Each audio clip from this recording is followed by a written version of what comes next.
Hi, I'm Lei Yan. I'm very glad that I can present our current research, Decentralized Ability-Aware Adaptive Control for Multi-Robot Collaborative Manipulation.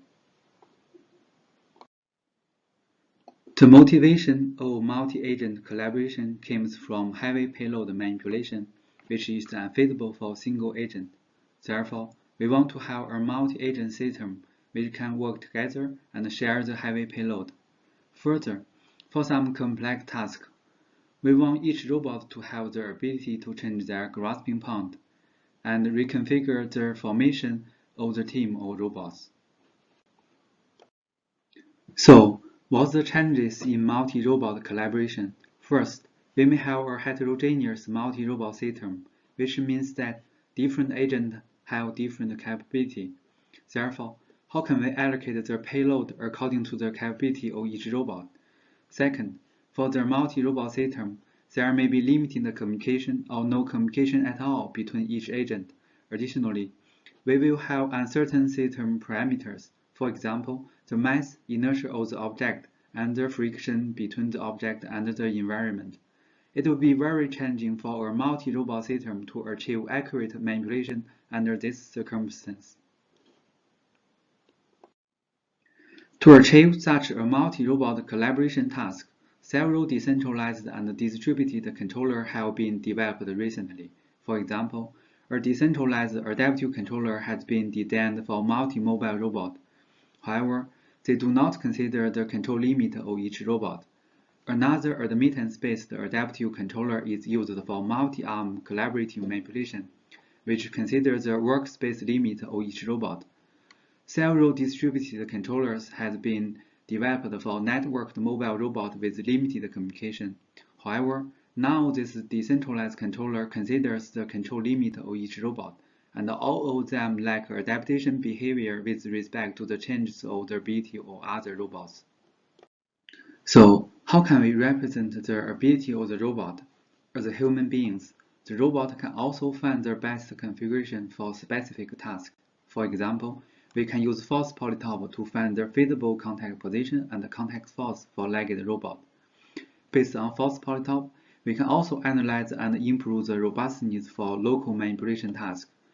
In addition to force polytope, we can also use the velocity and force ellipsoid to describe the end effector motion and force capability of the robot. However, most of the methods used for optimizing the manipulability of the robot use some predefined solution and can only achieve offline optimization. In order to handle the problems mentioned in the previous slide, we propose the decentralized ability-aware adaptive controller. The proposed method has the following characteristics. First, we define a nominal task ellipsoid to describe the task requirement. Second, the force capability of the robot is optimized by its null space motion. Further, we design a decentralized controller which can enable a multi-robot system to achieve a common manipulation task. This proposed controller can be used for multi-robot collaborative manipulation tasks, irrespective of number of robots and low-level controllers. First, I will talk about how can we describe the common manipulation task. For a common manipulation task, we will first generate a desired trajectory for the object. Based on the trajectory of the object, we can define the nominal task ellipsoid according to the task requirement, such as the desired force on the object. As shown in the red figure, the blue isotropic nominal task ellipsoid can be used to describe the task required force along different directions, while the yellow nominal task ellipsoid can be used to describe the task required force along horizontal direction. In order to obtain the nominal task ellipsoid, we can use the following parametric representation for an ellipsoid. We can easily generate any shape of an ellipsoid by the translation and transformation of a sphere as shown in the figure. Now we have a nominal task ellipsoid which describes the requirement of a common manipulation task. In order to optimize the configuration of the robot, we calculate the force ellipsoid of the manipulator according to its joint torque limit. Based on the nominal task ellipsoid and force ellipsoid, as shown in the video, we can optimize the configuration of the robot by its null space motion to align the current force ellipsoid with nominal task ellipsoid. Therefore, the force capability of each robot can be optimized along specific task direction. Here, I will introduce how to design the decentralized ability-aware adaptive controller. Regarding adaptive controller, we use the model reference adaptive controller in our paper.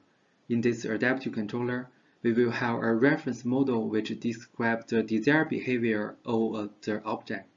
Meanwhile, there is an actual model which is manipulated by the robot. Therefore, the objective of decentralized adaptive controller is to generate the control input for each robot to manipulate the object to track the desired trajectory. However, due to the control limit and modeling uncertainty, we developed the following adaptive control law to tune the control gains, which can guarantee that the tracking error will converge to zero. Next, I will show the simulation result which verifies the first two components of the proposed method. In this simulation, we plan the motion of robots with and without manipulability optimization. In the left animation, we plan the robot motion without manipulability optimization, while we plan the robot motion with manipulability optimization in the right animation. As shown in the bottom figure, with manipulability optimization, the maximum force of each robot along specific task direction is increased significantly. Next, I will show a simulation result which demonstrates the on-the-fly adaptation ability of the proposed method. In this simulation, we increase the mass of the object from 20 kg to 30 kg at 30 seconds, and decrease the friction coefficient from 0.2 to 0.1 at 50 seconds. We further shut off robot C and reduce the capability of robot B at 70 seconds. As we can see in the bottom figure, the control input of each robot will increase as we increase the mass of the object, and the control input of each robot decrease as we decrease the friction coefficient. After we shut off robot C and reduce the capability of robot B, the control input of robot A is increased, and the control input of robot B is limited to its maximum value. At last, we carried out a simulation experiment which verifies the whole proposed framework. In this simulation, we use 3 mobile robots to manipulate the blue object in order to track a desired red circle. The red sphere is fixed at the center point of the object, and the reference and actual trajectory of the object is plotted in the red figure. It can be seen that at the beginning there are some tracking errors because of modeling uncertainty. However, after a few iterations, the object can track the desired trajectory accurately. As a conclusion, in our current research work, we did not consider the collision avoidance between the robot mobile base and the environment. Therefore, we want to explore the decentralized navigation and motion planning algorithms for multi-mobile robots. Additionally, in the current control framework, we only consider the joint torque and effector force limit of each robot. We will further consider the joint position and workspace limit of each robot in our future work.